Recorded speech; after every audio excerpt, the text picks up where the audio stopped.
बिस्मिल्लाहिर्रहमानिर्रहीम। अस्सलाम वालेकुम नाज़रीन। लाहौर पूछता है प्रोग्राम के साथ आपका मेज़बान अली हमजा आपकी खिदमत में हाजिर है। नाज़रीन, हमारे साथ सरदार लतीफ़ खोसा साहब मौजूद हैं और ये सीट जीतने में कामयाब हो गए। इनसे बातचीत करते हैं। अस्सलाम वालेकुम।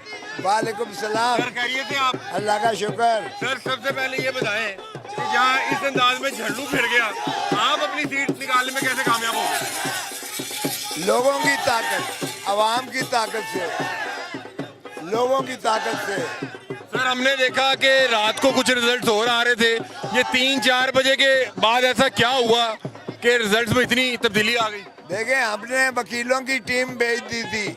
जो ही पोलिंग बंद हुई, आरओ के दफ्तर के आगे हमारी टीमों ने जाके बैठ गए थे और उसके बाद 11 बजे जब हुआ तो हमने एक और भेजा। मेरे 2 बेटे सुप्रीम कोर्ट के हैं, सारा रात वहाँ पहरा देते रहे और हमने रिटर्निंग ऑफिसर से जब तक फॉर्म 47 नहीं लिया, सुबह नाश्ते के वक्त जाके उसने दिया और वो भी मजबूर करके। मैंने बहुत सारी कहा कि मैंने कहा वरना सारे चलो हल्के वालों, लाखों की तादाद में हमने कहा वरना उसका घेराव करेंगे और मजबूर होकर उसने 47 का फॉर्म दिया। हालांकि बाकी हमारे जो जीते हुए थे उसने हमारी जो है डॉक्टर यास्मीन राशिद को जो है सलमान अकरम राजा आखिरी वक्त तक जीत रहे थे और जीते हुए हैं, उनको हराया गया। इसी तरह हमारे उम्मीदवारों को जिस तरह से हराया गया है वो झुर्लू हमने नहीं फेरने दिया बाहर के। हमने वहाँ पूरा पहरा दिया और पूरी जाके वकला बरादरी को वहाँ जाके बिठा दिया था और हमारे जितने मौजूदीन थे सारी रात उन्होंने वहाँ जाके मुआसरा किया। सर, आपने तो मुतालबा किया कि जो है खान साहब उन्हें रिहा किया जाए, तो इस मुतालबे को कोई सीरियसली लेगा या क्या? मतलब क्योंकि बहरहाल आप लोगों ने अपनी बोर्ड की ताकत से इस तादाद में अपनी सीट्स और पावर तो शो किया। नहीं, ये लोगों ने ये फैसला दिया है कि इमरान खान ना बागी है और ना ही मुजरिम है। तो इमरान खान के हक में अवाम की, पाकिस्तान की अवाम ने बड़ा दो टोक फैसला दिया है कि हमें उसको पाबा सलासल नामंजूर, आपके फैसले सजाएं नामंजूर है। और मैं इसलिए तकाजा किया है मैंने कि आर्टिकल 45 में सदर पाकिस्तान जो है उसकी कलअज़म करार दे और हम उसी को वज़ीर आज़म बनाएंगे, इमरान खान ही को, क्योंकि इमरान खान ने 129 सीटें धांधली के बावजूद ली हैं और 320 जो है वो मखसूस नशिस्तों में से भी हिस्सा मिलेगा।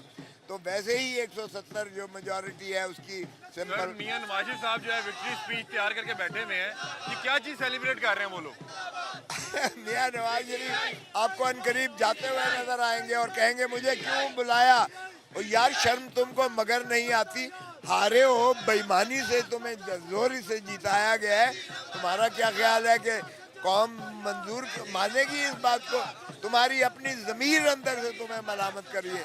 कोई थोड़ा शर्म होता है, कोई हया होता है। जो ख्वाजा आसिफ ने खुद असेंबली में ये लफ्ज़ कहे थे तो उनको खुद जो है, मेरा मतलब है किस चीज़ की तकरीर, ये मातम का मुकाम है, तकरीर खुशी का मुकाम नहीं है।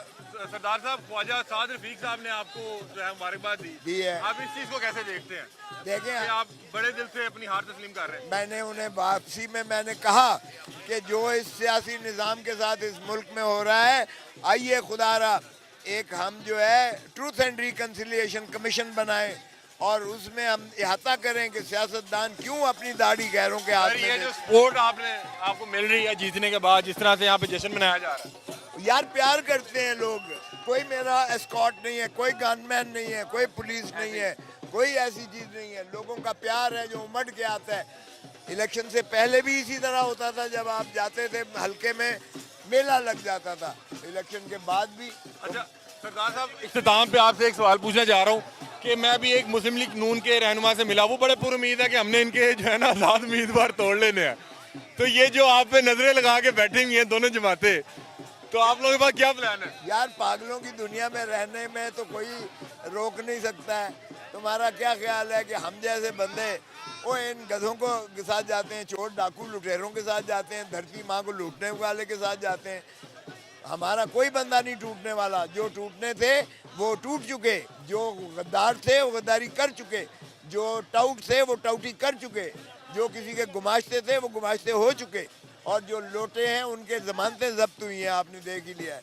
तो इसलिए वो खटक को देखें, वो हार गया है, वो अलीम साहब, आप लोगों का क्या प्लान है कि अब आप हुकूमती बेंच पे जाके बैठना चाह रहे हैं या ऑपोजिशन करेंगे या क्या तरीके का? अगर हमें हुकूमत सादी अगर अक्सरियत मिलती है हम हुकूमत बनाएंगे, हम बिसाखियों की हुकूमत नहीं लेंगे, उससे तो हम ऑपोजिशन में बैठना पसंद करेंगे, कौम की खिदमत करेंगे, कौम की आवाज़ बनेंगे, मुल्क में जमहूरियत लाएंगे, मुल्क की में आइन की बालादस्ती होगी, पाकिस्तान की इज्जत करवाएंगे हम किसी की जो है, और हर इदारे से हम तवक्को करेंगे कि वो अपने आइन में मुतय्यन शुदा दायरा हदूद व क़यूद में रहें। फ़ौज हमारी है लेकिन फ़ौज का काम हिफाजत करना है बॉर्डर्स की और लोगों की जो है जान और माल की जो है वो हिफाजत, जब सिविलियन के ताबे जो बुलाया जाए तो सिविलियन सुपरमेसी को तस्लीम करना पड़ेगा, अवाम के हक के हुक्मरानी को तस्लीम करना पड़ेगा, और यही जमहूरियत की रूह है, यही आइन में इमरानी मुआहदा है। सरदार साहब, बतौर एक सीनियर वकील आपके इल्म से फ़ायदा उठाते हुए, जिन सीटों पे ये झंडू फेरा गया और जाहिर बात है कि लोगों के पास जो है फॉर्म 45 मौजूद है, आज जब ये दरख्वास्त जो है इलेक्शन ट्रिब्यूनल में जाएंगी या सुप्रीम कोर्ट में जाएंगी तो आपको लगता है कि कोई रिलीफ मिलेगा? क्योंकि साबिक जितने भी इलेक्शन हुए हैं उनमें एक भी सीट पे रिकाउंट भी नहीं हुआ। तो मैं ये पूछ रहा हूँ कि आपका ये असेसमेंट क्या कहती है आपके इल्म से फ़ायदा उठाते हुए? 100% ही मिलेगा। देखें फॉर्म 45 ये जो है काउंट के बाद वो उसी वक्त जो है तस्दीक शुदा मिलता है, और उस काउंट के मुताबिक हमारे ये जीत चुके हैं। जीते हुए को हराना ये गैर आइनी है, गैर कानूनी है, और ये इंशाल्लाह रिवर्स हो जाएगा ये सीटों का जो है। और आप देखेंगे तनासब में भी कि पाकिस्तान तहरीक इंसाफ के 170 के करीब जो है वो आ जाएंगे, जब वो 60 सीटें इन्होंने हमारी जो है वो उन पे जुडलू फेर रहा है। सर, जो इख्तिजाज की कॉल दी गई और कुछ बड़े अफसोसनाक मनाजिर आ रहे हैं, शायद कोई झड़प हुई, उसमें 4 से 5 जो हैं आम अफराद जो हैं वो ज़िंदगी की बाजी हार गए, तो इस चीज़ को किस तरह देखिए ये शर्मनाक है। रियासत के मुहाफ़िज़ ही अगर रियासत के जो है अवाम पर तशद्दुद होगा, अवाम की जान और माल की हिफाजत करने वाले अगर अवाम की जान और माल लेंगे तो वो भी उसी तरह आइन और कानून के ताबे जो है सजा याबी के मुस्तहिक हैं, तो इस पर कोई रियायत नहीं होनी चाहिए। नवाज शरीफ साहब के लिए आखिरी कोई पैगाम दे दें? नवाज शरीफ को मैं कहूँगा कि जहाँ से आए थे वहाँ चले जाओ और फिर उन लोगों को पुकारो, मुझे क्यों बुलाया, मुझे क्यों बुलाया। बहुत शुक्रिया जी। तो नाज़रीन, सरदार लतीफ़ खोसा साहब हमारे साथ मौजूद हैं और आप मेरे पीछे देख सकते हैं कि इस वक्त डिफेंस के इलाके में मौजूद हैं, और जो इनके हल्के की आवाम है वो सेलिब्रेट कर रही है। और आप ये देख सकते हैं कि सरदार साहब का, ये देखें नाज़रीन, जो इनके हल्के की आवाम है, लतीफ खोसा जिंदाबाद, लतीफ़ खोसा जिंदाबाद, बाकायदा तौर पे सेलिब्रेट किया जा रहा है। और सलमान रजा बाड़ा साहब हमारे साथ मौजूद हैं, इनसे बातचीत करते हैं। अस्सलाम वालेकुम, खैरियत से हैं? पहले तो क्या कहेंगे जो कल इलेक्शन हुए हैं? सर मैं सबसे पहले ये कहूँगा कि खान साहब ना हमेशा अपने जलसों में कहते थे कि खुदा के अलावा मैं कभी किसी के सामने नहीं झुकूंगा और ना ही कभी अपनी कौम को किसी के सामने झुकने दूंगा। ना खान साहब झुके और कौम ने भी बता दिया कि हम खान साहब आपके साथ और कभी आपको तो मियां साहब तकरीर तैयार करके बैठे हुए हैं, वो देने लगे हैं उधर विक्ट्री स्पीच। देखें एक निज़ाम है जो अल्लाह ताला चला रहा है, दूसरा ये है एक अदालत लगेगी आखिरत में, उस वक्त इनके पास ना पैसा होगा ना ताकत होगी, उधर भी तो जवाब देना इन्होंने। ये कुछ भी कर लें, अवाम इस टाइम ये सारा जो मजमा है अवाम का, अवाम सबके सामने है और इनके रिजल्ट बताएं कि सरदार लतीफ़ खोसा साहब ने ऐसा क्या किया कि इनकी सीट पे जो है कोई खास फर्क नहीं पड़ सका? सरदार लतीफ़ खोसा साहब जब एक देखे कि कुछ लोग ऐसे थे जो ऑलरेडी पीटीआई में थे, ये एक जो इनके पास एक ताकत है जो मुखालफिन के पास, उन सब को ठकरा कर जब ये इधर आए अवाम के अंदर और कहा कि मैं अवाम का मुकदमा लड़ूंगा, तो इनको अल्लाह ताला की तरफ से इज्जत मिली। बहुत से दीगर सीट्स पे पीटीआई जो है लीड कर रही थी, लेकिन वहाँ पे सुबह रिजल्ट चेंज हो गए। मैं पूछ रहा हूँ कि लतीफ़ खोसा साहब ने ऐसा क्या किया कि इनकी सीट पे इतनी चेंजिंग नहीं हो सकी? सर पहली बात तो ये है कि एक इनकी मेहनत, सीटों पे चेंजिंग हो सकती है, थोड़े से अगर मार्जिन हो। मैं खोसा साहब के साथ कंपेन करता रहा हूँ और मैंने देखा अगर रात के 11 बजे तक अगर मैं थक गया हूँ तो खोसा साहब की उम्र चेक करे। और उन्होंने इतनी मेहनत की कि अगर थोड़ी बहुत कोई लीड होती तो ये चेंज कर सकते। इतनी बड़ी लीड को ये कैसे चेंज करेंगे?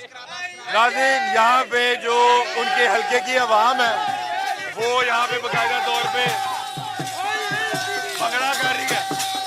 तो यहाँ पे बाकायदा तौर पे सरदार लतीफ़ खोसा साहब के बेटे भी मौजूद हैं और यहाँ पे हल्के में खुशी का समा है और लोग बाकायदा तौर पे सेलिब्रेट कर रहे हैं।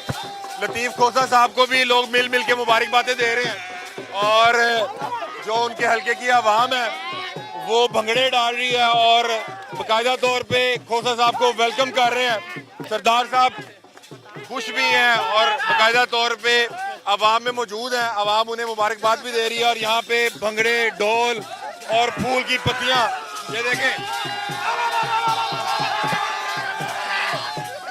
ये सरदार लतीफ़ खोसा साहब के हल्के में उनकी जीत की खुशी में भंगड़े डाले जा रहे हैं।